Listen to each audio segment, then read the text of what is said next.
is with us here today, and I really value their presence because I think their experience is a common one and one that is rarely acknowledged. We need to work harder to include these populations, these parents with psychiatric and psychosocial in their children, and people in American Indian and Alaska Native communities that are most impacted and often most overlooked because there are such complications with their situations. It requires so much more depth of understanding and work. But if we're going to do this and do it properly, we need to start looking at populations that require a more complex analysis and interrogate why we're not prioritizing them. Thank you. Thank you, Ellen. That was great. And I think a great lead into what Miranda Kay is going to talk with us about this morning. Hello, everyone. As you've heard, we had a bomb threat this morning. And so I would like to ask for your patience with me. I am an autistic woman, and if you know anything about autistic individuals, we don't like having like abrupt things happen to us at the last moment. So I too do not have my notes that I prepared, and I cannot get cell phone reception in here, so I can't pull it off. So I am going to just speak from the heart to you all, and I hope that that will suffice and share a little bit about my experience. And to give the introduction, as we were asked to do, I am a board member of the Autism Women's Network, as well as the Autistic Self-Advocacy Network, because it is important to have organizations that are grassroots by the individuals and for the individuals that we're serving. I am a teacher, and I have a graduate degree in education, focusing on special education and neurodevelopmental disabilities. But my role that I believe I'm most proud of is that of a mom advocate. I am a parent of biological adoptive children. I've also been in the foster care system as a parent, and I am very involved in advocacy because I feel that it's important to it's good to have allies and people working with us, but it's also important for us to speak for ourselves and to share our experiences and our lived expertise. And one of the things that I want to speak about is, as a parent with a disability, we tread a fine line in trying to partner with other individuals for our own needs and for that of our children, and trying to advocate in a way that is understood, that doesn't negate the identity of being an individual with a disability. What was shared a little earlier about growing up in the home of Christopher Reeve, that it doesn't destroy your life to have a disabled parent, that you, not in spite of it, but because of it, there can be growth and connection. I think that is something that is often lost when we think about the societal view of disability. The medical model of disability is one that is quite negative. You are a tragedy, you are a burden, or you're an inspiration for doing something quite simple that non-disabled people do. You know, I'm sure you've all seen those lovely emails, you know, disabled person woke up this morning and got dressed, you know, or something. It's, you know, went to prom, brushed their teeth, you know. It's, you know, and, you know, we laugh about it, we call it inspiration porn in the disability community, but unfortunately, those things come to, you know, we find ourselves facing those problems as an individual, as a parent. If you are seeking services for yourself to be a better parent or to be a better individual, you can find yourself, as Carrie alluded to, pushing up against bureaucracy or discrimination that could very well lead you to be at risk of losing your child or being misunderstood.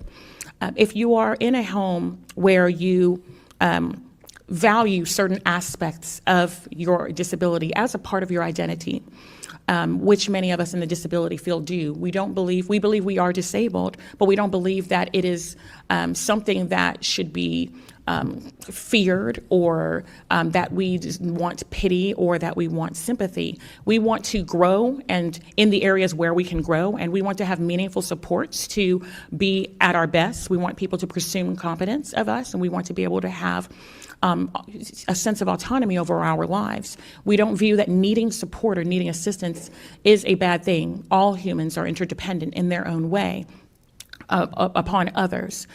We believe that there are areas where we can change and grow, but we believe that there are some things that are just part of who we are. And one finds oneself, for example, if you're seeking services through a school district or other professionals, if your child is evaluated and you are with professionals who have this mentality that everything needs to be fixed, eradicated, cured, changed, that the best outcome for your child would basically be to become someone who isn't disabled, to change everything about themselves.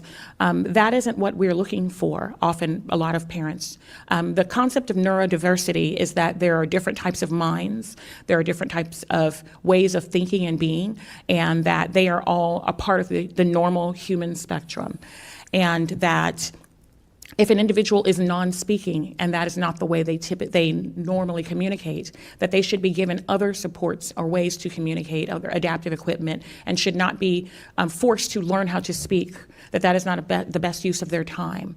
That compliance therapies or models that may appear to be evidence-based but that are dehumanizing are not the best way to help a disabled individual to grow. There are currently, right now, is a proposed ban through the FDA on aversive skin shocks, electric shocks that are given to individuals for various reasons to help them grow, disabled individuals. And this is something that the United Nations considers torture. There are a lot of things that are accepted in treatment of individuals with disabilities that would not be accepted if a child was not disabled. A parent who is disabled and trying to advocate for themselves or their child can find themselves at odds with professionals. You can be seen as that parent because you question something, or you want to be more actively involved, or because the way that communication is going is not the way that you best communicate. Maybe you want a text-based communication, or maybe you want things to be made more cognitively accessible for you. And you will often find yourself being treated in a way that's demeaning and your child's needs not being met. And so even individuals who consider themselves to be advocates, we find ourselves sometimes in an awkward position of not being understood and not being able to get what we need, trying to figure out how much do you back down and play the game? Do you ignore the ableism?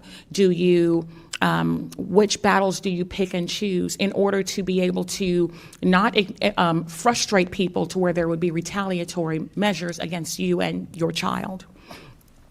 Finally, because I know that there are other individuals on our panel that need to speak, I do want to share that some of the things that have been mentioned about the struggles that families face are very real in terms of not just raising one's own child, but in terms of being able to keep custody of a child or adopt or foster a child.